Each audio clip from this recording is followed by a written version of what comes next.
I should probably start by introducing myself.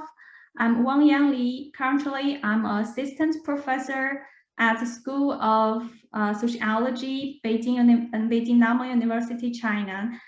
Today, I'd like to talk to you about a career readiness project in China. It is still ongoing and we haven't finished yet. In this presentation, we focus on early aspirations and educational inequality in China. Oh, I should, okay, yeah.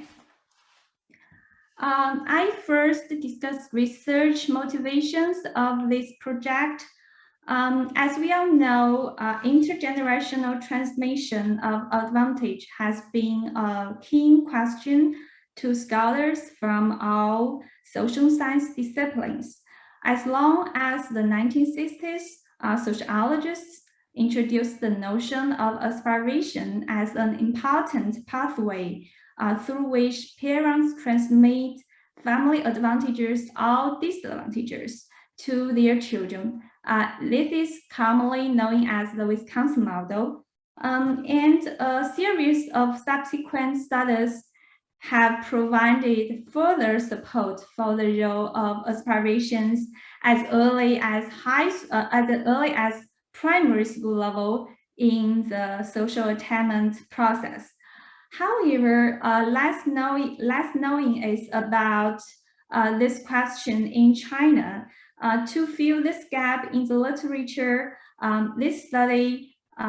in this study, we try to examine the role of early aspirations and SES disparities in educational development in China, and it will improve our knowledge about whether and how the social stratification process differs across different social contexts.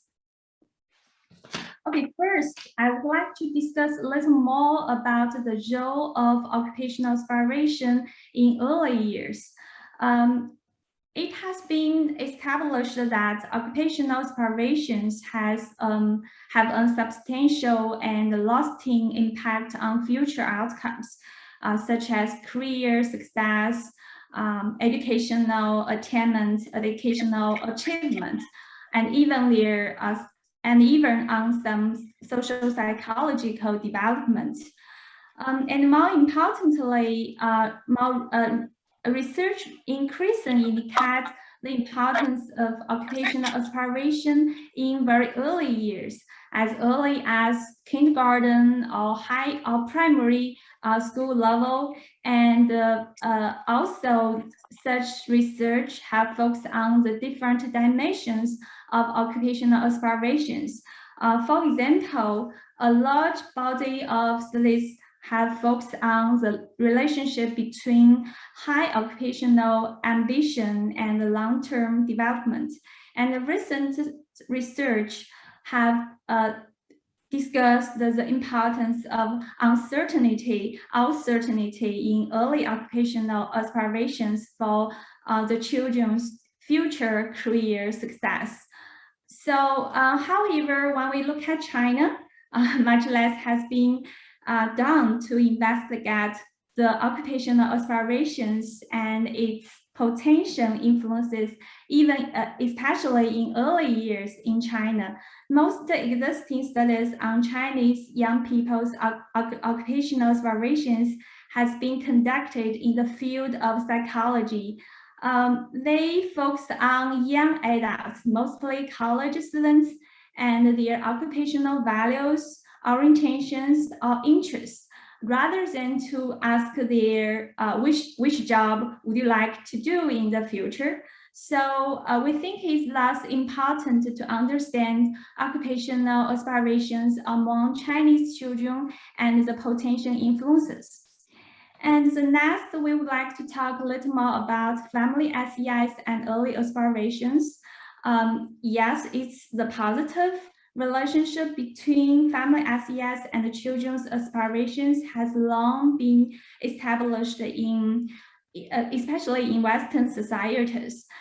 Results show that as early as during kindergartens, children from high SES families am higher than those from lower SES families. However, most of the county studies that document the positive relationship between children's aspiration are based on data from developed Western countries, whether and how early aspirations is associated with family background in developing countries and in countries of different culture and social characteristics remains unknown. Recent studies that indicate that the SES gradient in educational expectations is not simple or universal. There might be variations across racial or ethnic groups. Here I present one of the figures from one of my research with my colleagues. And in this research, we analyzed data from mainland China, Taiwan, South Korea, the US, Germany, and Australia to examine the variations across social contexts in the importance of family SES to parents and children's educational expectation. And we find that educational expectations are much less dependent on family background in East Asian societies than in the West. That is, parents in East, especially in China or in some other East Asian societies, both parents and children all tend to hold very high educational expectations, irrespective of their family SES. So why we propose a cultural explanation, that is China and some other Eastern Asian societies differs from the Western societies culturally. One important reason is that the Confucian culture shared by the Chinese people and people from some other East Asian countries advocates education and holds that social attainment is a result of continuous efforts and that upward social mobility can be achieved through good education. These cultural beliefs are likely to motivate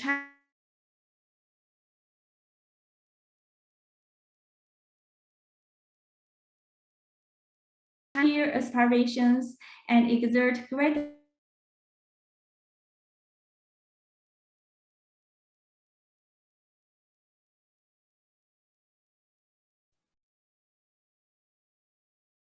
We seem to have a problem with the connection.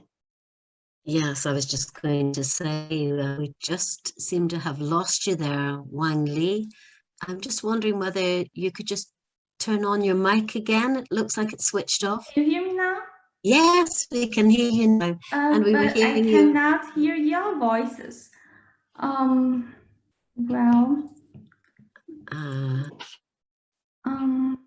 Can I repeat and log in again? I will present my, I will continue to present and I will see the chat box, right? Okay, great. Thanks. Okay.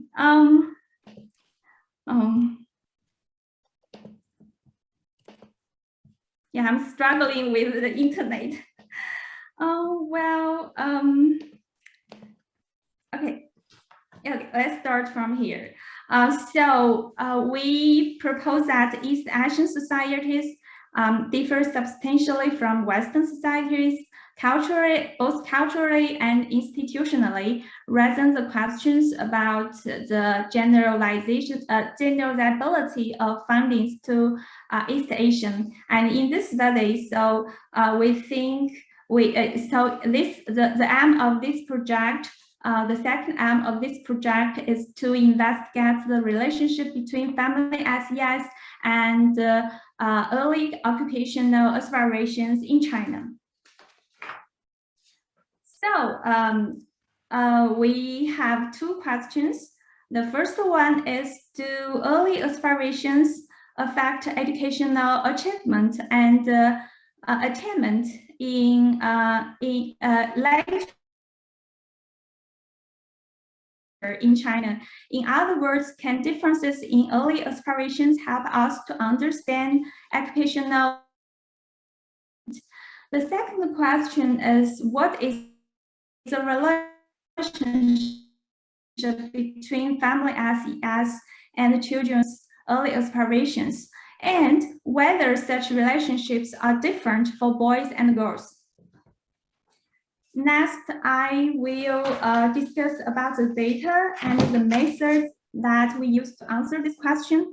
The paucity of studies in China partially results from the limited access to national representative data. In this study, we use the data from CFPS. CFPS is an ongoing nationally representative and longitudinal survey. The baseline was launched in 2010. To our knowledge, it is the first nationwide longitudinal data on childhood occupational aspiration in China.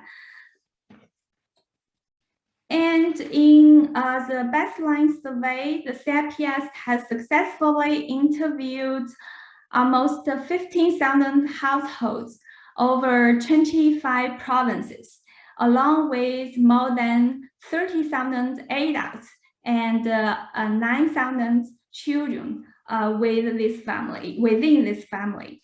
The individuals in the baseline survey have been traced in the following up surveys: 2012, 2014, 2016, and the most recent survey is 2018. We restricted our data, our sample to children aged 10 to 15 years old, as children, as they were asked about the job they aspire to do in adulthood. Hence, they were aged about 18 to 23 in 2018, when the most recent released wave of data. The outcome variables in this study is the respondents' high school enrollment during 2012 to 2018. We chose to focus on high school enrollment for both theoretical and practical reasons. The practical reasons is that our sample is those who are aged 10 to 15 in 2010. And in the most recent survey in 2018, they became 18 to 23. And among them, half of them are still in study, mostly in high school level or college level.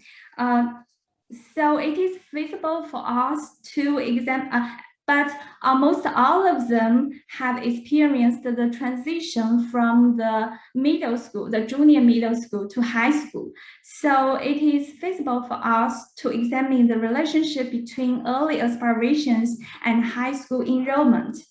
The theoretical reason is that high school education in China is not compulsory, but it is considered a necessary step for future post-secondary education. And a large majority of young people in China have not attended high school education, even in today's China. For example, in a large-scale survey conducted in rural China, have found that half of the rural middle school students have not attended high school.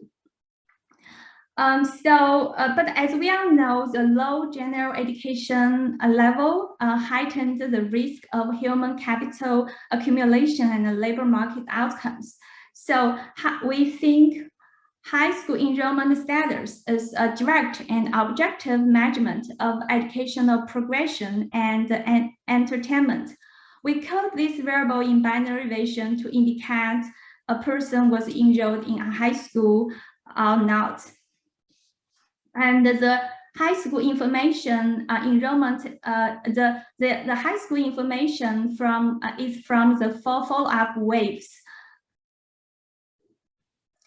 And our key independent variable, of course, is early aspiration, early occupational aspiration. In 2010, young people aged 10 to 15 has been asked about the job they aspire to do in the future. It seeks to understand young children's aspiration rather than their considered expectations. It is an open-ended question. And the CIPS classifies the occupations children's responded using the Chinese standard classification of occupations. And in this study, we use 3 variables to measure children's aspirations: career uncertainty, career ambition, and career misalignment. And the next important key independent variable is family SES, because we are interested in the family SES differences in aspirations. And in this study, we use parent education and family income as a key indicator of family SES. And next, we also can control a series of background characteristics. For example, the children's cognitive ability, age, hukou, and region. Hukou is a kind of household registration system in China. It is a divide from the rural and the urban residents in China.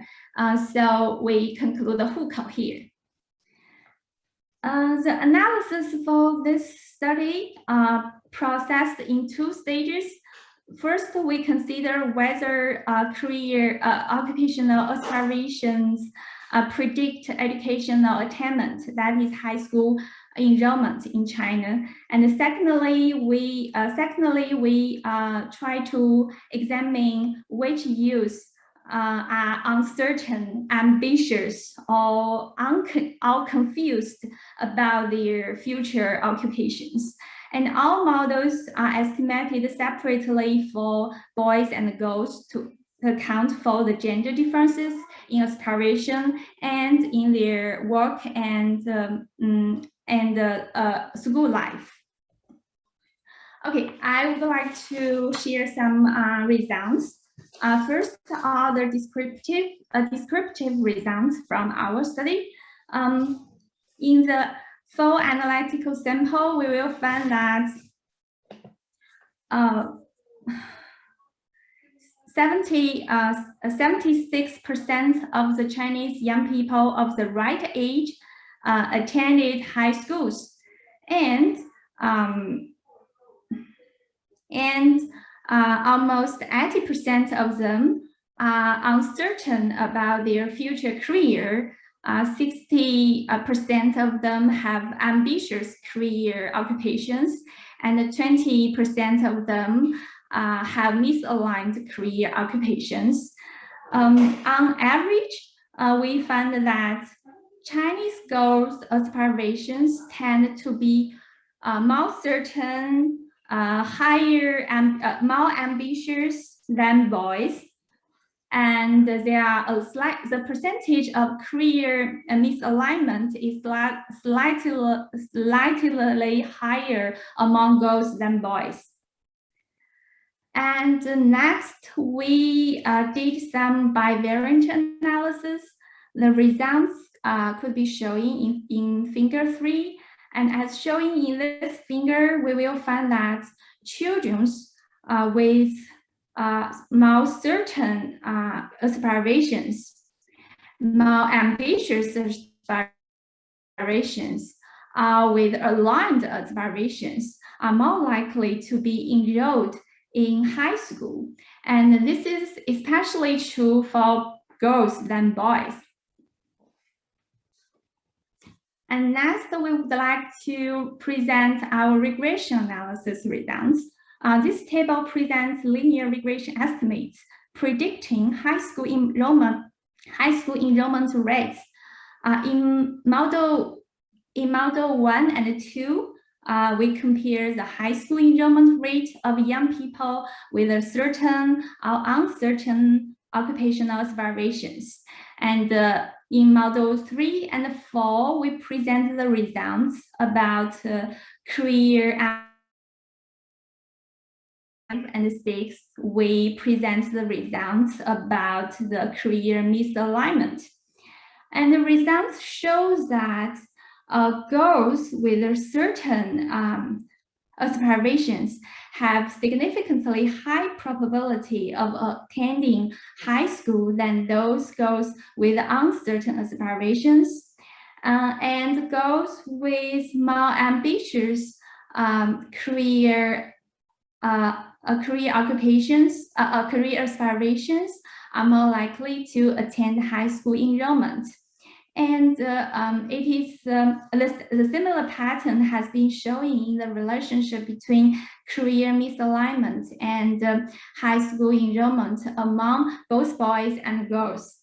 That is unlike the significant results for girls, the high school enrollment for boys with a different career certainty and career ambition is not significantly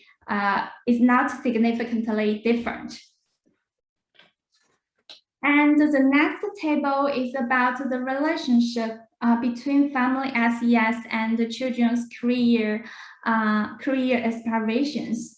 And in this table, we predict a linear regression estimate predicting occupations aspiration. This analysis, we use the sample in 2010.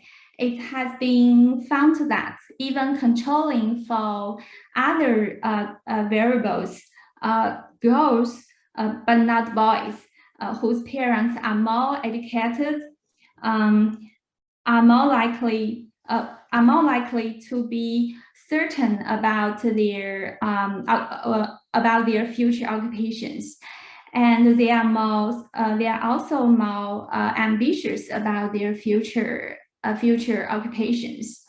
And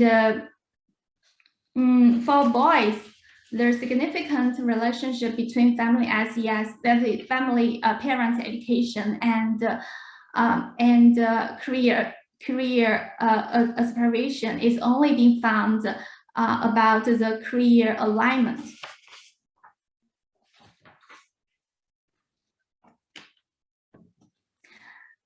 Okay, let's have a short review. In this study, we examine the relationship between early occupational aspiration and educational inequality in China. And we found that first, occupational aspirations in early years is of great importance to youth educational attainment. It is especially true for girls. For boys, only whether the occupational and educational aspirations are misaligned or not is negatively correlated with their high school enrollment. And secondly, we found that girls from high ISSS families are more likely to have the ability to aspire and aim higher than their counterparts from less ISSS families. There is less evidence that supports the ISSS differences in boys' aspirations. Only boys with more educated parents are less likely to be misaligned. That is, they plans to pursue less education than would normally be expected to secure his career goal. In sum, we conclude that early occupational aspirations can help generate educational inequality among young people in China. It is especially true for girls than boys. And these results such results might have many implications for what we can do to best prepare the children for their future.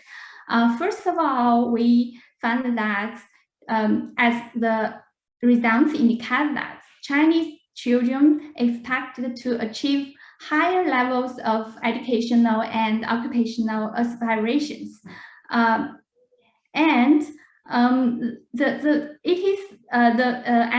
mismatch between youth aspirations and projected labor demand is being pronounced in China. The table 4 shows the gap between aspirations and reality.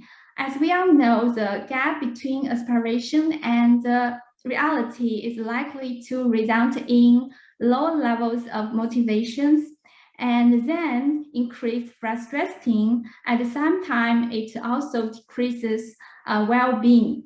So the above result implies that it is necessary for us to pay more attention to career readiness, especially in early years in China, both theoretically and practically. To our knowledge, in China, in today's China, there are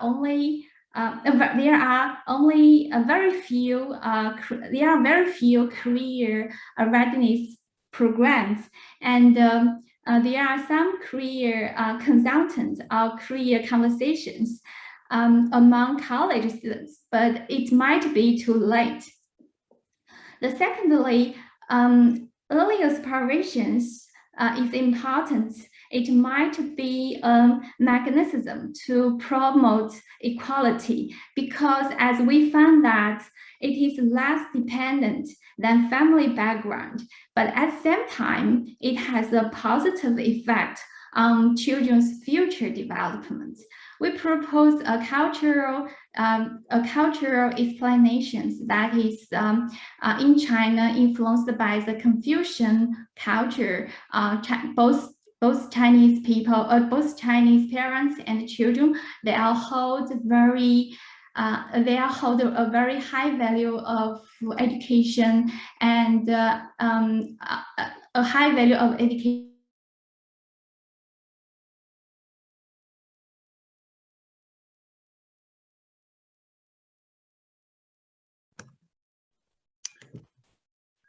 No, we seem to have a frozen screen here. I'm not just sure if it's me or if everyone else is experiencing the same. Yeah, no, I have the same issue. I just sent Wangyang a message. I think it might be useful perhaps for Wangyang to come out and maybe join us again if it's possible. Just while we're, I know that Wangyang said that she's had some IT issues. Wangyang, can you hear me? No, I'm really sorry. That was such an excellent presentation, and hopefully Wangyang can come back into the room and we can see and we can hear her again. Just while Wangyang is just trying to wrestle with the broadband issues, we've all had these problems, haven't we? Let's see if we could just pick up on a question here. Can you hear me okay? Wangyang, can you hear me? I'm afraid I'm getting a sign which says that the broadband width is low with Wangyang. So just in the chat facility, everyone, can you just say hello to me and let me know that you can hear me okay? And just while you're doing that, I thought that was a really fascinating paper, a really valuable paper as well. And I wonder whether our team in South Korea might have any comments. It's particularly, we have a strong gender issue in both papers. And can return, it'd be interesting to know perhaps the effect sizes. They looked rather large, particularly for young women. And then I think something which to emphasize, both Wangyang and the South Korean team led by Hanggu Ryu contributed to our indicators of better career readiness publication, which came out this week. And you can see more of her work, which is integrated into our work. there. But in that paper, we were able to look at results from PISA 2018.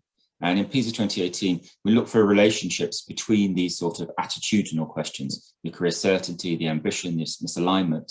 And we find this is at age 15, so maybe slightly older than the cohort which Wangyang is looking at. But we find that, you know, if we do regressions and we control for academic achievement as tested for in the PISA assessments in science and mathematics and so on, if we look at gender, if we look at social background, we find that participation in career development activities are positively associated with, with lower levels of uncertainty. So a greater ability of the young person to visualize a future in work, which might change, of course, but it shows that they're actually trying to visualize high levels of ambition and also low levels of misalignment. And I think that would be something which would be really interesting if this project continues, to see if we can find, you can imagine a small research study, you know, could look at, you know, kind of the relationship between participation in these sorts of activities and lower levels of these indicators, or better levels of these indicators. But I wonder if Wangyang, you can hear us and we can hear you again now, because your video seems to have unfrozen. Wangyang, can you hear us? I think Wangyang said earlier that she can't hear us, but she can keep on presenting or answering to questions in the chat. So we can try to interact with her in the chat. That's a great idea. So perhaps we could ask people to put their questions to Wangyang into the chat. And yes, I can see one already, Anthony, around from Ines, which says, what kind of work is being I assume developed. Can I answer the question? Yes, I can please see one do. question in the chat box. Can I answer now? Yes, please. We can hear you loud and clear.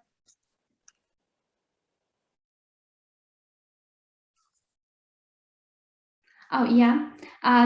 There's one question in the chat box. In the chat box, that is, what kind of work is being could be done to help disadvantaged families to give their best in the career development of their children. I would like to show one of our descriptive tables. Oh yeah, the title is wrong. Just forget it. Here it is the description of children's occupational aspirations in China. Yeah, the data is from 2010. The occupations children aspire to are recorded into 9 categories. Yeah, if I count correctly, we will find that half of them for the children aged 10 to 15 in China in 2010. Almost 20 of them have no idea about their future occupations. At the same time, half of them would like to be professionals. And the second occupations they aspire to do is the managers in China. So the results indicate that Chinese children aim higher, and also their occupational aspirations are very concentrated. If I remember correctly, the top 3 occupations in a specific classification are teachers, doctors, and managers. And we also we can take a look at this table. Yeah. For example, for girls aged 10 to 15, almost 80% of them would like to be professionals. And it is extremely too high. To be honest, too high for them so the probability for them to achieve such higher aspirations is much too small.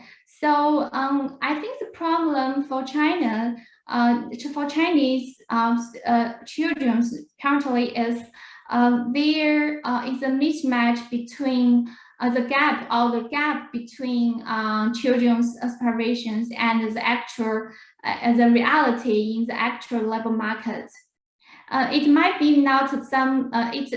We might not point some specific occupations, but the common sense is the occupations in general is too high. Yeah, I'm not sure if I respond to your questions very correctly. No, I think that's excellent. You. I think the examples of the careers, the occupations that young people are aspiring to, I'm sure colleagues from around the world. The next question is from Anthony. Thank you very much. Can you say more about effect sizes for girls?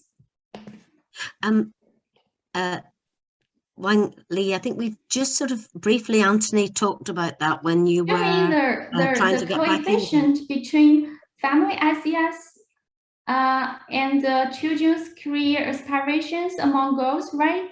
Yes, as we can. That's one of the points we would like to discuss further.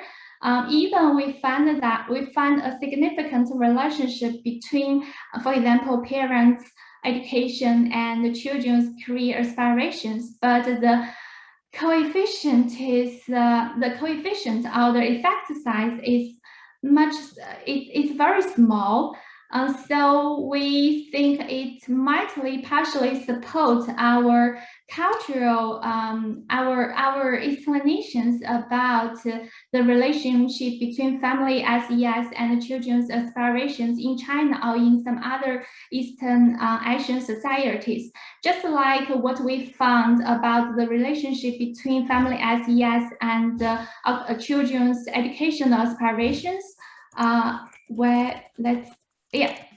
here is the results about the family ISSS and children's educational expectations. We will find that while in China the relationship between family ISSS and educational expectations is still significant, but the coefficient is much smaller than some other Western countries. So in China, we still believe that irrespective of family background or family ISSS, both Chinese parents and their children hold a very high aspirations, and they believe that upward social mobility is a result of continuous efforts and inputs. Thank you so much, Wangyang. Thank you so much. We had a few technical difficulties, but I think we got there in the end.